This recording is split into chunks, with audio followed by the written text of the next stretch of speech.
Assalamualaikum warahmatullahi wabarakatuh. Perkenalkan, nama saya Junida Misrawati Gula, ingin mempresentasikan tugas UTS dengan mata kuliah.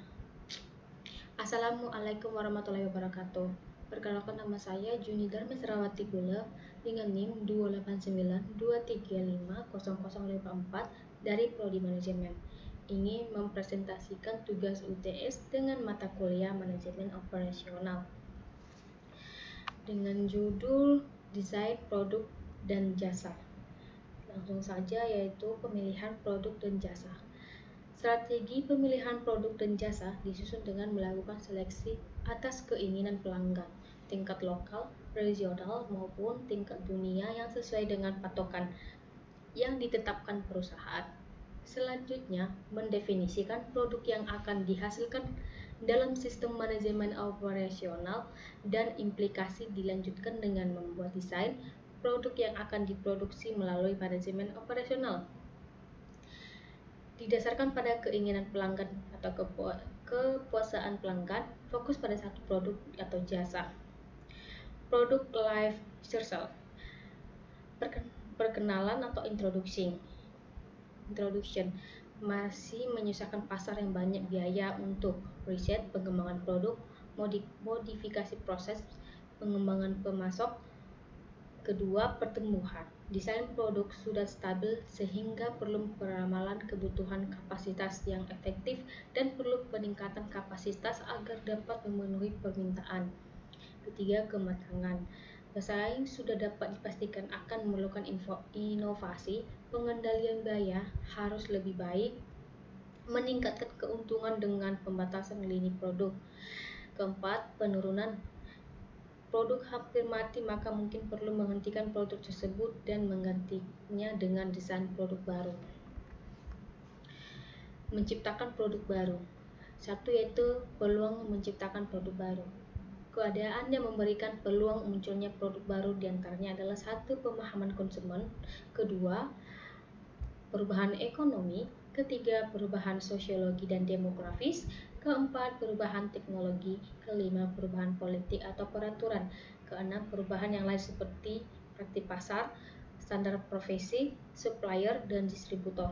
Kedua, pentingnya produk baru.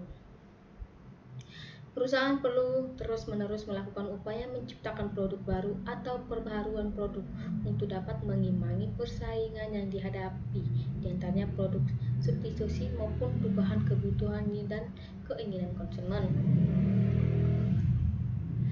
Sistem pengembangan produk. Satu, yaitu pengembangan produk.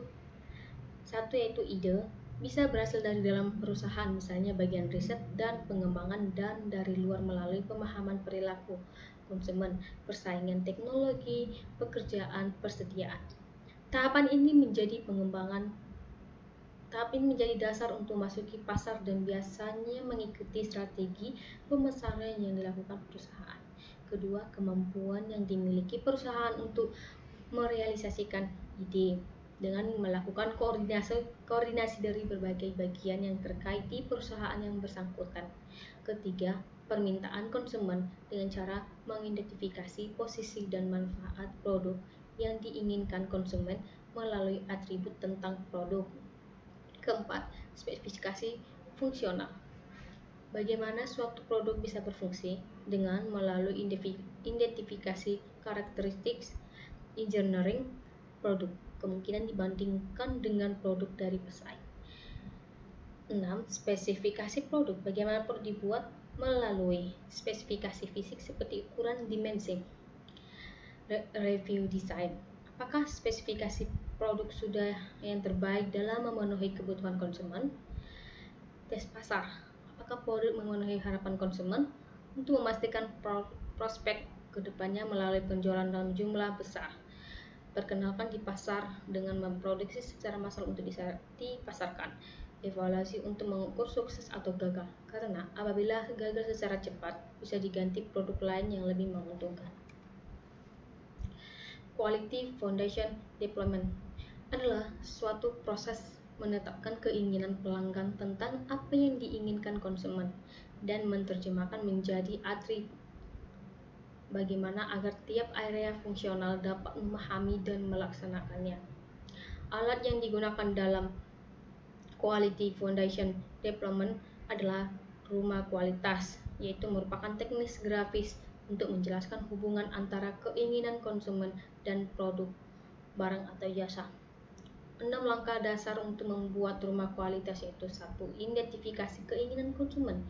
Kedua, identifikasi bagian produk dan akan memuaskan keinginan konsumen. Ketiga, hubungan langkah A dan AB. Keempat, identifikasi hubungan di antara sejumlah hal dalam perusahaan pada konsep bagaimana pada perusahaan. Kelima, kembangkan tingkat kepentingan. 6. Evaluasi produk pesaing. 3. Perorganisasi pengembangan produk. Tim pengembangan produk ini bertanggung jawab untuk menerjemahkan permintaan pasar menjadi sebuah produk yang dapat mencapai keberhasilan produk dalam arti dapat dipasarkan, dapat diproduksi, dan mampu memberikan pelayanan. B. Tim desain yang bertanggung jawab dalam membuat desain produk sesuai keinginan konsumen dan dengan kemampuan perusahaan untuk memproduksinya. C. Tim rekayasa nilai yang biasanya termasuk dari gabungan semua unsur yang terpengaruhnya, yang dikenal dengan lintas fungsional sehingga pengembangan produk yang lebih cepat dilakukan melalui kinerja simultan dari aspek yang beragam. Keempat, manufacturability dan value engineering adalah aktivitas yang menolong memperbaiki desain, produk, pemeliharaan, dan penggunaan sebuah produk. Hal ini dilakukan dengan tujuan antara lain mengurangi kompleksitas produk, standarisasi tambahan dari komponen, perbaikan aspek fungsional produk, memperbaiki desain pekerjaan dan keamanan pekerjaan, memperbaiki kemudahan pemeliharaan produk, desain, dan tabung. Isu-isu yang berkaitan dengan desain produk. Satu, yaitu desain yang tangguh atau robust design adalah sebuah desain yang dapat diproduksi sesuai dengan permintaan walaupun pada kondisi yang tidak memadai pada proses produksi. 2. Desain modular adalah bagian atau komponen sebuah produk dibagi menjadi komponen yang dengan mudah dapat ditukar atau digantikan. Ketiga, computer aided adalah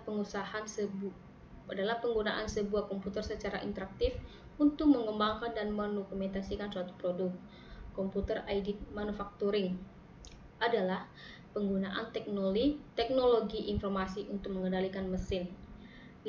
Teknologi virtual realities adalah bentuk komunikasi secara tampilan di mana gambar menggantikan kenyataan dan biasanya pengguna dapat menanggapi secara interaktif. 6. Analisis nilai dan life cycle analysis merupakan kajian dari produk sukses yang dilakukan selama proses produksi. Ketujuh, desain yang ramah lingkungan merupakan perancangan produk yang telah memasukkan unsur kepekaan terhadap permasalahan lingkungan yang sangat luas pada proses produksi. Selanjutnya itu cara yang bisa dilakukan antara lain yaitu cara membuat produk yang dapat didaur ulang, menggunakan bahan baku yang dapat didaur ulang, menggunakan komponen yang tidak membahayakan, menggunakan komponen yang lebih ringan, menggunakan energi yang lebih dikit, menggunakan bahan baku yang lebih sedikit. Demikian hasil presentasi saya ucapkan terima kasih. Wassalamualaikum warahmatullahi wabarakatuh.